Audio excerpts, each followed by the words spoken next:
અમદાવાદ શહેરના મધ્ય ઝોનમાં હાલ ગેરકાયદેસર બાંધકામોનો રાફડો ફાટ્યો હોય તેવી પરિસ્થિતિ જોવા મળી રહી છે। ત્યારે મધ્ય ઝોન કોર્પોરેશનની ઓફિસ સામે જ આવકાર ભજીયાવાળાની ગલીમાં તંત્રનો કોઈપણ પ્રકારનો ડર રાખ્યા વગર સ્ક્રીન પર દર્શાવ્યા પ્રમાણેનું મસમોટું બાંધકામ ઊભું કરવામાં આવી રહ્યું છે। અહીં 3 થી 4 માળનું ગેરકાયદેસર બાંધકામ આરસીસી બીમ કોલમ સાથે ઊભું કરવામાં આવી રહ્યું છે, જેનાથી અહીંના વોર્ડ ઇન્સ્પેક્ટર તેમજ ડેપ્યુટી કમિશનર અજાણ હોય તે પણ શક્ય નથી। ત્યારે મોટા ભ્રષ્ટાચાર આચરીને આવા મસમોટા બાંધકામો સામે તંત્ર દ્વારા આંખ આડા કાન કરવામાં આવી રહ્યા હોય તેવું જણાઈ રહ્યું છે।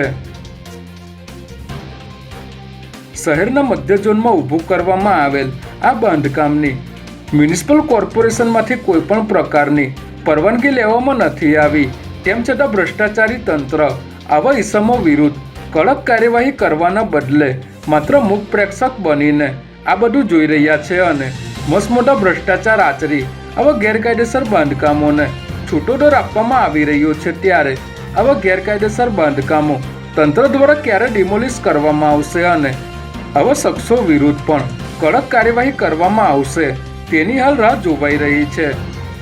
તંત્ર આ બાબતોને ધ્યાનમાં લઈને તાત્કાલિક અસરથી આવા ગેરકાયદેસર બાંધકામો અટકાવે અને ડિમોલિશ કરે તેવી લોકોમાં માંગ ઉઠી છે।